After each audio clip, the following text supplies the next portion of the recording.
at the beginning, like when you first meet someone before they've even started anything, to kind of get a baseline of, okay, what's your ability to complete your daily activities? How is your coordination? How's your speech now? How is your writing ability up front before we start anything that could be toxic? And then prior to every treatment, I tend to look at their gait, watch them walk in or walk out of the office to see if they're changing at all. You're listening to the Oncology Nursing Podcast, where ONS Voices talk cancer, a resource from the Oncology Nursing Society. Through conversations with subject matter experts, we examine the important issues in oncology nursing, from new treatments to patient-centered research to advancements in clinical practice. Join us as we hear from nurses in all facets of oncology care, from bench to bedside and everywhere in between. Welcome to the Oncology Nursing Podcast. Hello, and welcome to the Oncology Nursing Podcast.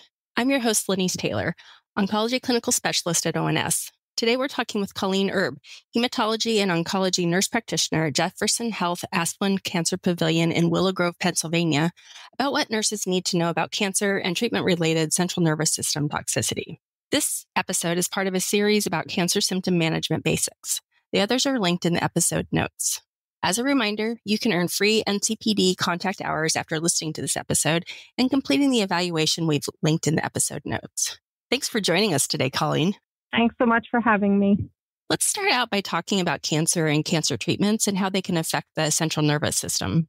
There's a lot of different ways they can affect. There's sort of a direct or indirect effect on the nervous system from chemotherapy and radiation, from the primary site of the tumor sometimes. You can have actual crossing the blood-brain barrier for some drugs. There's also the risk of vascular insufficiency and sort of demyelination, which then allows drugs that wouldn't normally cross the blood-brain barrier to have effect on the brain. The primary site of damage to the CNS generally is the cerebellum, but you can also have myelopathy, which kind of affects the entire spinal cord. And biotherapy, immunotherapy, and cellular therapy can cause changes in cognitive function and personality, even without other signs of obvious neurotoxicity. Things like cytokines, whether it's infused or as a result of side effects, can bypass the blood-brain barrier and can also alter that vascular permeability to allow other substances to kind of cross the barrier, and can also alter your hypothalamic activity. So all-encompassing, really. That's a lot. We think about how protective the blood-brain barrier is, and then all of the therapies that we can do that can actually destroy that is so important to remember. Let's talk a little bit about the risk factors for CNS toxicities. What types of drugs, treatments, or cancer types put patients at greater risk? So I think that the cancer types are sort of the easiest one off the top of the head. You know, like we know things like melanoma and lung cancer and breast cancer and primary brain tumors can affect the brain most often. So those are sort of the cancers that were heightened awareness of CNS toxicities or CNS metastasis. But other things that like drugs that can cross the blood-brain barrier, you know, we have things like tarabine and methotrexate and ifosfamide and drugs like that that really do cross into the blood-brain barrier themselves. You know, high-dose chemotherapy, especially those that I kind of just mentioned, the cytarabine, ifosfamide, methotrexate, intrathecal administration of drugs, generally pre-existing conditions or impaired renal and liver function to that toxicity. Some of the immunotherapies and chemoradiation combinations make you more at risk. Other things like prior radiation or prior surgery can also put people at little greater risk for toxicity. Just about everything that we're doing in order to treat somebody. Pretty much. You mentioned a little bit about pre-existing conditions. What are some other types of comorbidities or even other medications that a patient might be on that could put them at greater risk? So the comorbidities, you know, the highest ones are things like diabetes, HIV, history of neurologic events. So people who have had TIAs or CVA or other types of neurologic events themselves. Dehydration and thyroid issues can actually increase your risk of CNS toxicities. Some of the antiemetics we use, specifically those ones like compazine and metoclopramide, those are two that really do increase your risk, especially as you get older, of CNS toxicity: opioids, most anticonvulsants. And then there's things like history of exposures that can increase their risk, exposures to things like heavy metal or exposure to previous chemotherapy for maybe some other disease that can add to their risk. You had talked a little bit about the geriatric piece of this. How does that factor in? I feel like there's definitely an effect on patients who are older. There's less pliability, less ability of their nervous system to sort of rebound from an insult in some cases. And I think there's more exposure. There's more risk of coexisting conditions, things like diabetes or thyroid issues. There's also higher risk of impaired liver and renal function or dehydration or polypharmacy type things. So I think there's just a lot of sort of inherent risk as people get older and have more coexisting conditions. Yeah, I think that makes perfect sense. How can CNS toxicity present in a person with cancer? And do the symptoms differ depending on the drug the patient is receiving or their diagnosis, or if it's a brain metastasis, anything like that? So I think a lot of people think of it as sort of a split between acute CNS toxicity and chronic. So acute meaning like hours to days after their chemotherapy administration or their start of treatment. Chronic is more likely to be years or months after they've started or even finished chemotherapy. Things like cognitive impairment, decreased processing or decreased word finding, confusion, memory lapses, problem solving, calculation, things like that can all sort of be impaired initially. I think of things like balance, gait, instability, where, the person never had to use a cane or a walker before, and all of a sudden they come into the office because they say they feel off. Dizziness or vertigo, headache, decreased, coordination, like they can't do fine motor activities like, nowadays it's like texting. They're hitting the wrong letter all the time, or buttoning or things like that. Seizures, cranial nerve palsies generally come from an actual tumor or an actual, effect on the brain tissue itself or on the cranial nerve or pressure put on them.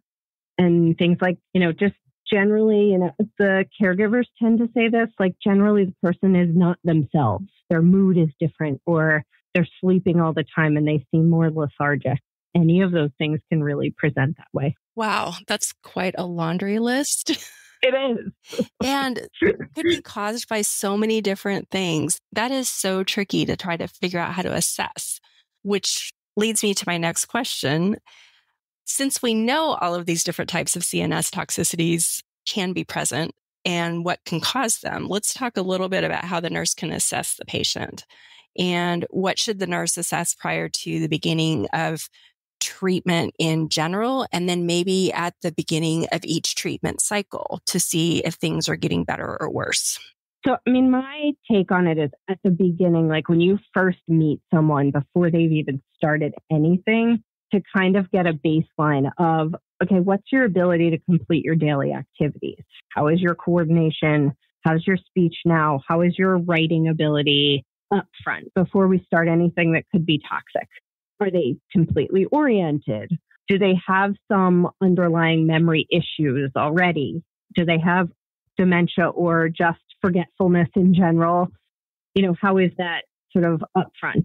And then do they have any history of prior CNS issues? So you can get a good baseline of where you're starting from. And then prior to every treatment, I tend to look at their gait. Watch them walk in or walk out of the office to see if they're changing at all. Even if they haven't shown up with some sort of assistive device, are they unsteady? Do they take a lot longer to stand up and get their balance before they start moving? Have there been a change in their ability to complete their activities of daily living? Or is the caregiver response of they just seem like they're sleeping more, or they're agitated, or they start saying, I have blurry vision or headaches more often? And I think things like the rapid alternating movements when you have a drug that is going to cause cerebellar toxicity. The one that I think of all the time is cytarabine. That's a sort of a known thing. Are they able to do that fine motor stuff? And then we have this whole new drugs with CAR T and bispecific antibodies in heme malignancies, where you're doing a whole assessment of their neurotoxicity, and especially with the first cycle. Are they oriented? Do they have coordination? Can they do basic calculations in their head or basic writing sentences and their writing hasn't changed? Things like that.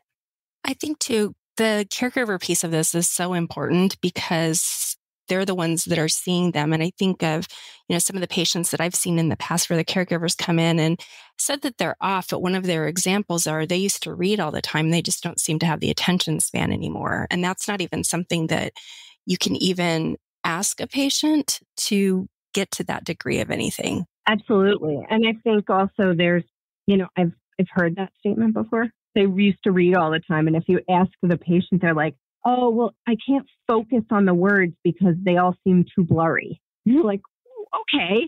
But if you ask them specifically, is your vision blurry? They'll say no. But then, when you really get down to it, and that caregiver piece, I think is really crucial in this kind of toxicity, because it's the little things that if you catch them when they're little things, then won't lead to big things. Exactly. That is so important. It's hard to teach those leading questions. That's the reason I think it's so important to just have those casual conversations with the patient. And I think that's why nurses get so much information out. Absolutely. All right. So what types of CNS toxicities can lead to emergencies, and how can nurses assess for early signs and symptoms of those? So my initial response is all of them, but to sort of narrow it down, I think the biggest ones we worry about are like the actual tumors, mass effect and intracranial pressure can lead to edema and lead to seizures and things like that. There's also two that are kind of more worrisome in some cases, this phenomenon of like reversible posterior leukoencephalopathy syndrome, or posterior reversible encephalopathy syndrome. It's PRESS. We'll just say it that way. Yeah. Which can, if it's not really treated, you can sort of lead to stupor and seizures and death from that. And, that along with progressive multifocal leukoencephalopathy, both of those are really like, they're more from the immune system, sort of adding to the response to the chemotherapy. And I think the biggest thing is knowing what to look for with like, some people's mental status may just be a little off. They're confused or they're more tired. They have an elevated blood pressure or blurry vision. And knowing that the drug you're giving could do this, especially for any sort of immunotherapy, and holding it to see if they get better. And then, there's I talked about it a little bit, like CAR T and bispecific therapy, where you get this immune cell-associated encephalopathy, or ICANN, can cause confusion or inability to like follow commands. And that, if not treated, can progress to lethargy and seizures and things like that. So those are the ones that I really worry about. And I think the easiest way is to have an assessment that's done at every visit and every time you give the drug, even if they're not seeing like a provider that day, that any nurse who sees them does an assessment of like, has anything changed with this person that we're worried about? And then telling the patient and the family or their caregivers what to look for and what to bring to people's attention. That's a lot. And I think it's vague is the word I want. It's those vague and very small progressive steps of things where they change that it's hard to get at. So I think letting family members and the patient know that, hey, we're going to be asking you a lot of these questions over and over and over again. Please be patient with us because we want to make sure that we're finding something early. Absolutely. There are times where patients are like, yeah, I know the questions you're going to ask. It's this and this and this and this and this. And here's my handwriting sample. You have like, if they've done it enough times, they know exactly what you're going to say. Oh yeah, I can count backwards by 3 from 100, and they just start doing it. And then they're fine. So it's okay. It's when they come in and they don't remember the questions you're asking that you start to go, you're answering these okay, but you didn't preemptively start answering them this time. So let's keep an eye on that. That's a really good point. What are some strategies that we can use to prevent and manage CNS toxicity? I think the biggest one is early identification. really knowing what to look for and holding the drug or adjusting doses if you start to see any symptom that to get worse or starts to present that was never there before. The other things are like treating underlying causes, infections, dehydration, inflammation. Like, is it just that their tumor's getting bigger? Do they have a metastasis and it's getting bigger and we need to give them some steroids to decrease the inflammation and the mass effect? Depression can also sort of present as some of the same symptoms as CNS toxicity. So sometimes if you treat the depression, the symptoms get better. So it's not necessarily drug related, but something to think about. Pain management is really important. And then rehab, if you start to really have symptoms that are going to last a lot longer, things like physical therapy, occupational therapy, speech is really important in some cases. We found that neuropsychiatry and neuropsychology seem to be really important for that impact on their daily life and impact on their functioning and, how this really affects them overall in their life. Just having that piece involved too seems to really help. How accessible are neuropsychology and neuro-oncology providers for, say, if you've got somebody that's in a rural area? Not very. That's the hard part on that one. No, it is. I mean, I'm lucky. I'm in the Philadelphia area where we have 3 major medical systems in the city, and then it's accessible on the whole East Coast. But somebody who's in a rural setting, I think neuropsych is really not going to be too accessible. But things like speech therapy, occupational therapy, physical therapy are all a little more accessible, maybe not readily available, but a little more accessible at least. We talked a lot about education related to symptom management, related to identifying signs of CNS toxicity. In an overarching way, what are some major points for the patient, the family, the caregiver, the types of education that you would provide related to CNS toxicity? We actually have a whole list of things to look for. Are they changing the way that they walk? Are they changing the way that they're able to, make dinner? Or are they not doing those things and they did them before? You mentioned before, are they not reading where that was something that they really enjoyed? We've had patients where their family comes in and said, they used to watch TV every night and they don't do that now. And you ask the patient, why not? And they're like, the noise is too much, or it's blurry now when I look at it. Those subtle things to look for, I think, is what you have to teach patients and family members. Like, look for the little things that change rather than some big, they're massively confused and can't get out of bed. Like, you don't want it to get to that point. We do a lot with safety too. People who have ataxia or have weakness, things like handrails, non-skid rugs so they don't slip, making sure there's enough lighting so they don't trip over something, decreasing clutter, have everything put away or in boxes or something that they're not going to trip over cords or things like that. Assistive devices, things like canes or walkers or when they need them. And reorientation, because that confusion, I think, is a big one. And sometimes patients don't realize they're confused, but their caregivers will. And sort of reorienting them. No, Mom, that's not, remember, we're here. Or remember you did this last night or something like that. I think sometimes helps without being really no, you don't remember it right. If you do it sort of subtly, it seems to help a little more. I've seen both, and it sometimes gets, then there's just screaming match, which is bad. I can picture a few of those. Yes. This has been really great. I think this has been some really good information. I especially appreciate the pieces about safety.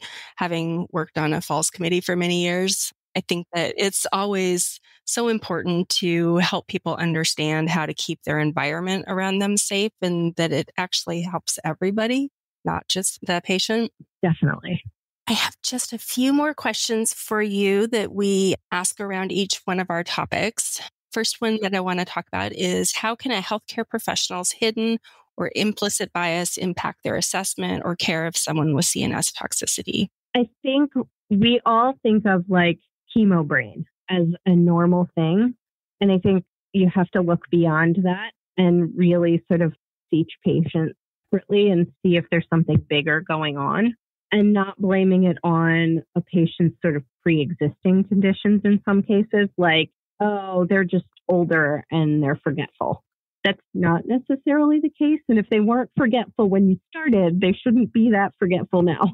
I think that tends to be what people think initially. And you can miss initial really subtle change if you think that way. That is an excellent point. And I think that goes to just thinking about, we've got an older person, so we know that they're going to forget something, or we have somebody who was already a little agitated when they came in. So of course they're going to be agitated when I ask questions, but it's looking at the degree of something and just going ahead and continuing with that evaluation despite what you think. Yeah, definitely. What are some common misconceptions about CNS toxicity? I think it tends to be thought of as, I mentioned it in the last one with implicit bias, like people expect chemo brain. And I think a lot of people tend to just write it off sometimes, where it's probably something bigger than that. And I think the other thing is the relationship to other comorbidities and how much they can affect things. Like if your blood pressure's control or your diabetes is out of control, or people with HIV and lymphoma would tend to think of it as just, oh, this is just how this is, and this is their chemo, their regimen. I also think that there tends to be this thought that only high-dose chemo can cause CNS toxicity, and that's not really the case. There's a lot of drugs that just at regular doses can cause some of these side effects, especially now with the immunotherapies and new cellular therapies and things like that. It can affect the CNS a lot more than regular old-time chemotherapy at regular doses. And there's still that pervasive thought of high-dose chemotherapy is what causes CNS toxicity. I think that as more of these immunotherapies come onto the market, having our minds shift a little bit so that we're treating this type of toxicity as something that is more normal or more potentially expected than what we would see with a lot of our normal chemotherapy agents, then the more that we can address these earlier. Absolutely. What's something about this topic that's not often discussed, but you wish people knew more of? I think you already talked about that, but are there some other things? Yeah, I think the only other thing is sort of the effect on patients and caregivers. Mentally and physically, it takes a huge toll. And I think that effect, we don't always think about it. And I've seen a lot of patients where this is just draining. This is the thing that gets them. It's not the chemo. It's not the therapy. It's that CNS effect of I'm not able to do, we've had people who are working and they're accountants. I had one gentleman who that's what he did. And he wanted to keep working through chemo. And he was having such a hard time with math and with the calculations and with being able to focus on that stuff that it killed him to have to walk away from it for a little while and not be able to work. And I think that mental toll is something we don't think about sometimes. There's the whole focus on battling the cancer, and we don't think about the mental impact of that as much because it's all about the body, right? And how the body's reacting to it. Yep. What additional training or education do oncology nurses need to stay current on this topic? I think my biggest thing is just learn about any new drug you're giving, especially learn the expected side effects and the expected, overall effects on patients.